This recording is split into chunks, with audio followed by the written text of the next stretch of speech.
Olá pessoal, tudo bem?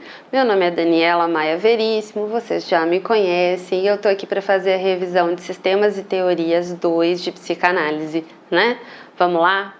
Lembrando que, só um detalhe, esse vídeo ele é um apoio para vocês, né? Ele não descarta a necessidade de que você leia os textos, retome as anotações do seu caderno, dê uma olhada nos slides, né? Porque pode ser que algum ponto seja passado rapidinho, né? Durante a revisão, porque ela precisa ser um vídeo condensado, e vocês achem que esse ponto não caia na prova, o que não vai acontecer, ok? Cai toda a matéria na prova e esse vídeo é só um apoio. Vamos lá? Vamos conversar sobre o que a gente já está conversando em sala de aula já faz um tempão?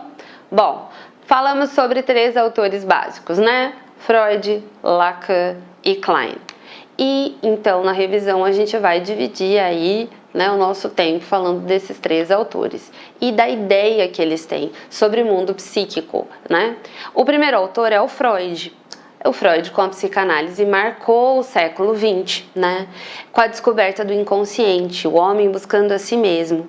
Isso começou com o interesse freudiano pela histeria, né? Que a princípio era resolvida pela hipnose, mas os sintomas, né, histéricos, eles acabavam voltando após um tempo, né? E a partir disso, né, pelo interesse em relação a esse adoecimento psíquico que é a histeria, o Freud acabou percebendo que processos traumáticos podem fazer com que problemas, né, psíquicos aconteçam, que a cura pode se dar pelo método catártico, né, pela fala, e que o método de associação livre, né, faltou um Rzinho ali, na verdade consiste em a pessoa falar livremente, né, abordando conteúdos que vão ser lembrados de acordo com a dinâmica do inconsciente de cada paciente, né?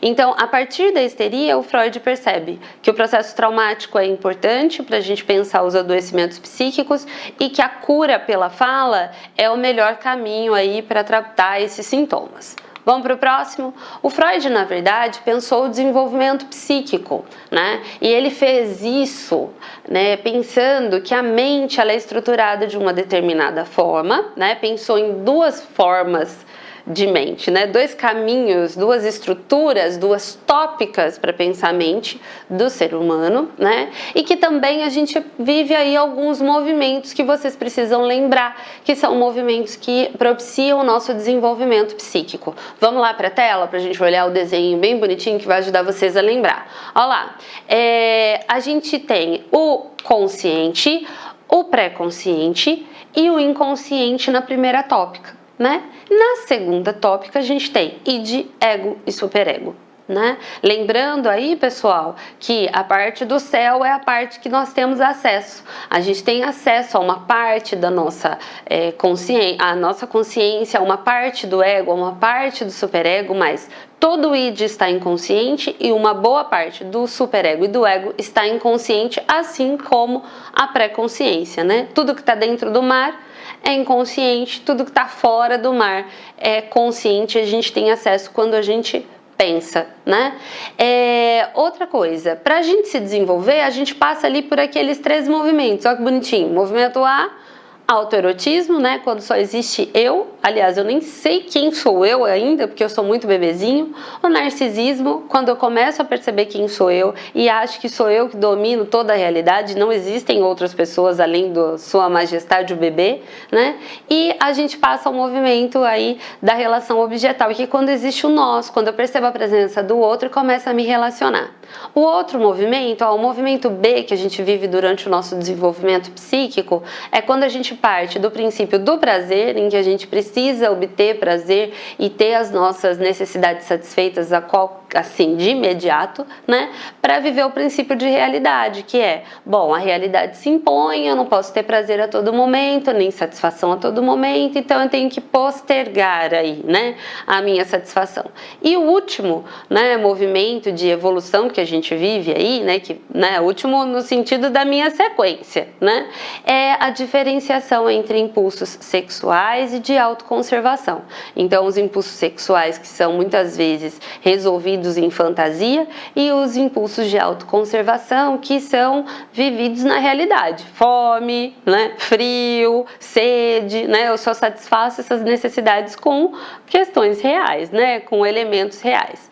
É importante que a gente pense, né, que o Freud pensou primeiro nos impulsos sexuais e de autoconservação, mas na segunda tópica ele aponta que esses dois impulsos estão dentro do que ele chama de pulsão de vida, que é um movimento construtivo que a gente tem.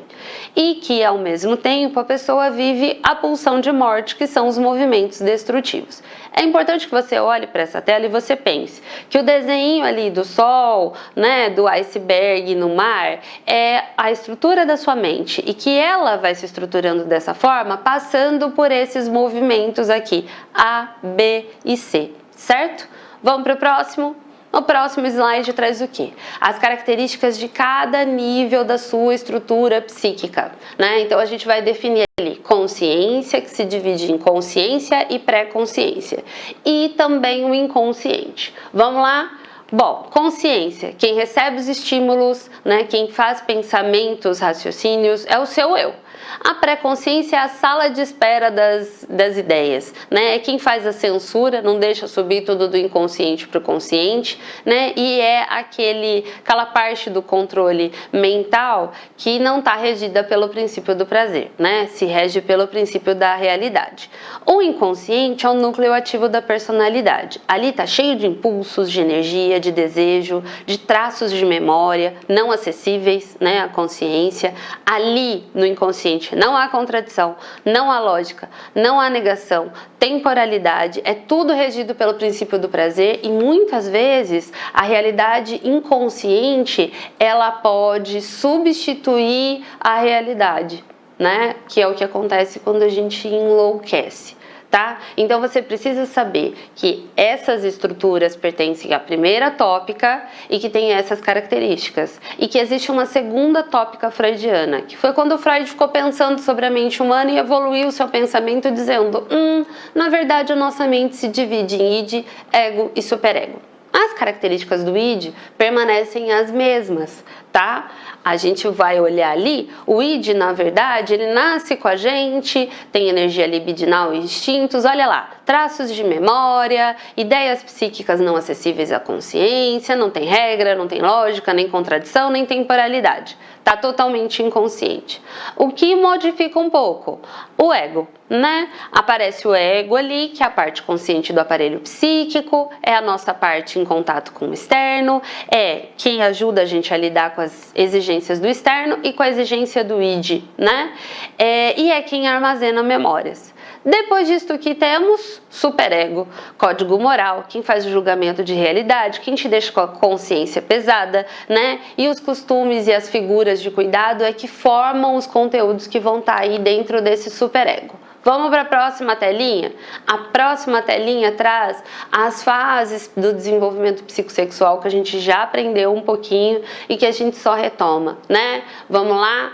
Fase oral, fase anal, fase fálica, período latente e estágio genital, né? O que acontece é que a libido vai mudando de foco, vai se fixando em lugares diferentes, ora na boca, ora na região anal, ora na região fálica. O período latente é um período de calma, né? As energias libidinais ficam menos ativas e aí a gente tem a parte da adolescência e idade adulta que se caracteriza pelo estágio genital. Não vou perder muito tempo com isso nessa revisão, porque a gente já falou muito disso. O outro ponto é que, para lidar aí com todos esses impulsos sexuais, a gente usa os mecanismos de defesa. né? Por quê? Porque esses impulsos sexuais causam aquela palavra enorme que tá ali atrás, ó, ansiedade, né? E pra gente lidar com a ansiedade, o Freud determina que a gente tem dois mecanismos de defesa básicos, né? O primeiro deles, vamos lá, sublimação, mecanismo de defesa, né? Que a gente tem um impulso sexual. Isso nos gera uma ansiedade, né? Porque os impulsos sexuais não são aceitos pela sociedade, nem pelo nosso superego, né? E aí o que eu faço? Eu pego a energia desse impulso e jogo para um objetivo que não é sexual, para algo social, né? Para algo cultural, valorizado pelo grupo social, como esporte, arte, etc., estudos. E o outro mecanismo de defesa que a gente tem é a formação reativa, que é uma defesa inconsciente, assim como a sublimação e todos os outros mecanismos de defesa, e que se expressa da seguinte forma: a nossa atitude, né, diante do nosso impulso sexual é sempre oposta ao nosso desejo. Então é aquilo que eu comentei em sala de aula. Lembra quando a gente fala assim: a minha vontade é de estar próximo e abraçar e acarinhar, mas eu brigo, né? Mas eu questiono, mas eu me coloco radicalmente, porque o que eu tenho que expressar é oposto ao meu impulso que eu tenho, mas que não é permitido. Então a gente muitas vezes vive a vida fazendo sublimação e formação reativa. E não só isso, né? A gente vive muita ansiedade e tem diversos mecanismos de defesa que a gente conversou em sala de aula, né? E que você precisa saber, que é para lidar com a ansiedade, como negação, racionalização e outros, né? A ansiedade, ela nasce de um aumento inesperado de tensão, né? E a gente tem a ansiedade por perder um objeto desejado, pela perda do amor, por temer a perda de identidade e pela perda de autoestima. E como que a gente lida com todas essas possibilidades? Na possibilidade dessas perdas, a gente tem a ansiedade. Na existência da ansiedade, a gente tem os mecanismos de defesa, ok? Então vamos para o próximo. Próximo autor, Lacan. Que maravilha, né? O Lacan é aquele que fala do discurso do outro. Lembra? Vamos lá, vamos retomar. O Lacan pensa que o inconsciente é fundamental no mundo psíquico das pessoas. Mas ele entende que o inconsciente ele não está no lugar da mente, ele está nas trocas, nas relações e mais especificamente na linguagem, né? O atendimento do lacaniano, assim como o da psicanálise freudiana, privilegia a escuta, né? E ele diz o seguinte: a gente tem que escutar, por quê? Porque desde que a gente nasce, a gente está imerso em discursos e linguagem.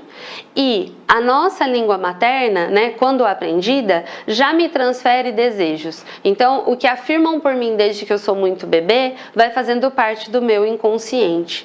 Então, para o Lacan, existem dois discursos que a gente faz. Aquele discurso que a gente tem sobre a gente mesmo, nas conversas corriqueiras, que é quando a gente se define ou quando a gente coloca as nossas opiniões, e também tem o discurso do outro, né, que é aquele discurso inconsciente, involuntário, que a gente está alienado a ele, né, que a gente não sabe que ele acontece e que, na verdade, transborda o desejo de outras pessoas. O discurso do outro, para o Lacan, é o inconsciente, né? É isso que a gente precisa guardar. O discurso do eu é o discurso consciente, organizado, né? Que a gente acha que diz sobre nós. Mas é nos lapsos, é nas ausências que se faz presente o conteúdo que está em nosso inconsciente. E a gente precisa entender como é que esse conteúdo se forma. Vamos lá? O inconsciente, né, é linguagem.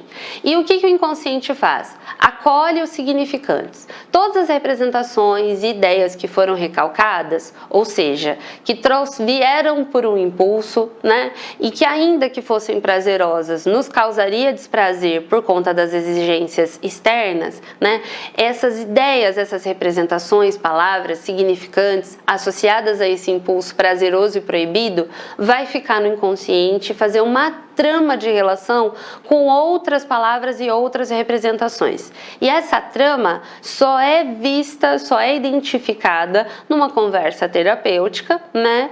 E quando uma pessoa apresenta um lapso, que é aquilo que aparece no começo do texto que você tem que ter lido, por favor, para fazer a prova. Então, o inconsciente, na verdade, ele é uma cadeia de significantes, né, cheia de relações e com regras muito próprias. E que o seu eu, né, o seu discurso do eu, o seu consciente, não tem controle, né? O inconsciente, o discurso do outro, ele é estranho, ele é inassimilável. Tá? Você não tem controle sobre ele. E como é melhor assim explicado, Daniela? Como se forma, né, esses conjuntos? A gente tem aqui uma outra coisa. As ideias e as palavras recalcadas, né, na verdade, os significantes, elas aparecem quando o sujeito fala em análise, que nem eu falei, mesmo que ele não perceba que existe relação entre essas palavras, né?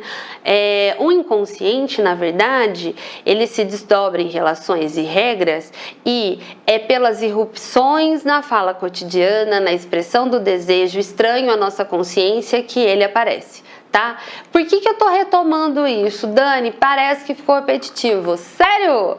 Não. É para você gravar, né, que as ideias inconscientes ficam lá, guardadas, os significantes, eles fazem relação e eles pouco aparecem, né? Em geral, a gente tem um discurso do eu organizado e é nos lapsos, é naquilo que a gente não percebe, o que está por trás do nosso discurso, né, que está o inconsciente ou o famoso outro, né? Estranho, inassimilável aí que o Lacan traz, certo?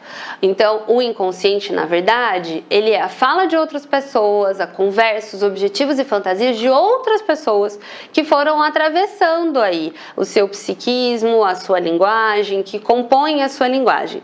Até mesmo o corpo, né, para o Lacan, ele é escrito pela linguagem. Para o Lacan, as fases, né, psicossexuais que a gente vive, na verdade, são demandas do externo. Então, é a nossa mãe que solicita que a gente coma, é a nossa família que solicita que a gente tenha a regra de ir ao banheiro, né? É a sociedade que coloca aí a necessidade do desejo e a gente vai vivendo as fases psicossexuais, né? Então, até o nosso corpo, ele é construído pela linguagem, pelas solicitações do externo, do social e das relações que a gente tem.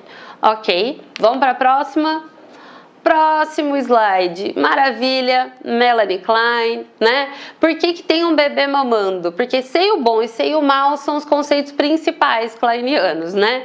O nascimento, para Melanie Klein, já é um gerador de ansiedade, né? O bebê, desde muito bebezinho, vivencia pulsão de vida, pulsão de morte, libido, agressividade, né? Você acha que seus bebês são os princesinhos, quando na verdade eles são danados, já têm agressividade, já vivem outras questões ali psíquicas. E conforme o bebê vai vivendo gratificações e frustrações, vão ficando marcadas impressões da realidade no psiquismo deles. Então, os cuidados maternos, quando trazem alívio, fazem com que o bebê, muito precocemente, entenda que a realidade e a mãe dele é boa. E quando o bebê é frustrado, ele entende que a realidade e a mãe dele são pessoas ou realidades ruins. Tá? O que acontece é que desde muito pequenininho a gente tem um pensamento tão primitivo que um objeto, né, ele é considerado bom quando ele me faz bem e ruim quando ele me faz mal. Então o bebê ali até mais ou menos 6 meses de idade, o que ele entende? Né? Ele vive o que a gente chama de posição esquizoparanoide, né? E quais são as características dessa fase? Olha lá, são 2 sentimentos básicos de amor e ódio, né? Ama-se o seio bom, odeia-se o seio mal, o mundo fica dividido em bom e mal, os objetos são vistos como parciais, né? Quando eu odeio o objeto que me faz mal, que me frustra, eu acho, né, que vai vir uma vingança, vem algo contra mim, né? Então, assim, inveja e ódio são sentimentos que os bebezinhos sentem e pelas fantasias destrutivas que eu crio e projeto no outro, eu fico com medo desse ataque, né? Então, se eu odeio a minha mãe, eu acho que uma hora ela vai me deixar, né? E isso, essa raiva, faz com que exista nos bebês o que a gente chama de ansiedade persecutória, que deixa eles muito angustiados, né? A ansiedade persecutória e esses mecanismos de defesa são o que a Klein chamou de posição esquizoparanoide, né? Como mecanismos de defesa, cisão é um mecanismo de defesa. Eu acho que o objeto é só bom ou só mal para me proteger mesmo dessa ansiedade. Então, na posição esquizoparanoide, mundo dividido em bom e mal, amor e ódio. A posição esquizoparanoide, olha lá, trouxe até uma definição para vocês, né? O primeiro é caracterizada quando o primeiro objeto de amor e ódio do bebê, na mãe, né, é ao mesmo tempo desejado, amado e odiado com toda a intensidade e força característica de um bebezinho, né, das questões arcaicas, de um mundo mental arcaico.